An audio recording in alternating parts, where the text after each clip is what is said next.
Hello, everyone, and welcome to Wellness Wednesday. Unfortunately, due to some technological issues, I'm going to, not be able to. It doesn't help that the dog starts barking either. I apologize. But I'm not going to be able to post a video the way I really wanted to. But I wanted to take an opportunity today to really just kind of take a few moments and explore this card deck that we'll be utilizing on Wednesdays about trauma-informed yoga. This is a card deck that I love using with my clients who are so inclined to do so. We take the deck and we choose different cards that they find affirming to them, or different poses that they feel are more appropriate for whatever they're dealing with at that time. Or sometimes I'll just kind of even have it where I set up different poses ahead of time and we'll go through a small short routine together, whether it's building, a little bit more about compassion towards themselves, whether it's increasing energy, whether it's something more about reducing anxiety, but really kind of carefully choosing the poses based off of that. One of the other things that I really love about this card deck is this keyword in there, trauma informed. Being a trauma certified therapist, that is, of course, key to everything that I do. It is also something that's key to everything that should happen within the mental health and medical fields. And in fact, it's extending itself beyond just mental health and medical into other areas like within schools and in businesses, which I find absolutely amazing. One of these days, I'll actually do probably a more in-depth video about what trauma-informed really means. But again, kind of just getting back to this card deck, there are some gorgeous cards on this deck. This deck. The illustrations are just beautiful. They're so inclusive as we're going to it. As you can see, they have this lovely mantra that is tied to each of the card, or the intention and affirmation going along with it. And the back of the card explains again what the pose is. It talks about, kind of more in English terms, like it's a modified side plank. It talks about ways that you can utilize this pose, being able to use your breath within this, and being able to, again, to reminding yourself that you're worthy. Every single one of these cards has something positive listed to it about, that you are worthy, whether it's worthy of asking for help and support, whether it's that you are worthy to take care of yourself.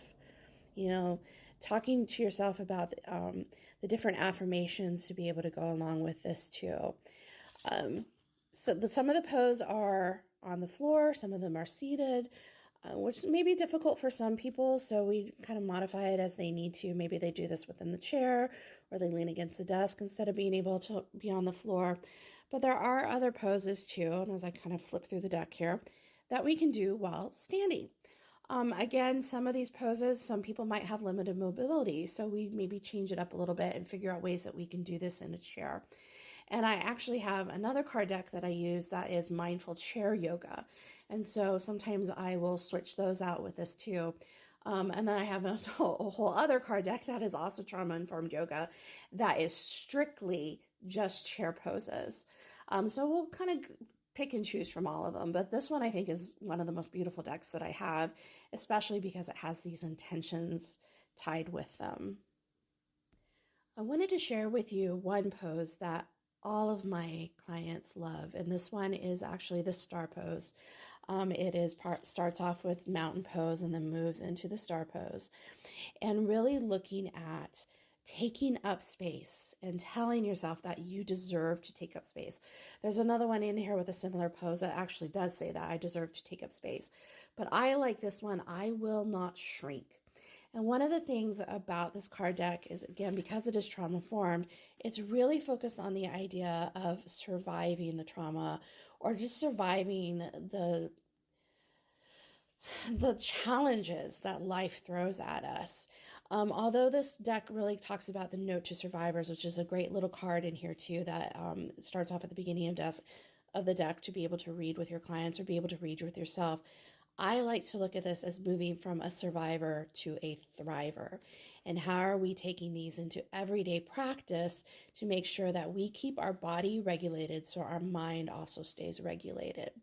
Because that is the true purpose of somatic practices, is getting that mind-body connection going so that regardless of what we've gone through in our past, regardless of what we're dealing with on a day-to-day basis, we can continue to move through it without letting it take control of our lives or take control of our mental health. We can learn to, the term acceptance is hard for people to understand, but just acknowledge it. This has existed, this has happened, but I don't have to let it define me, and I don't have to let it become a part of my everyday life. And I'm speaking this as a survivor to thriver myself, and going through my own trauma, and how much of this that I have had to learn to do on my own in order to best treat the members and the clients that I serve.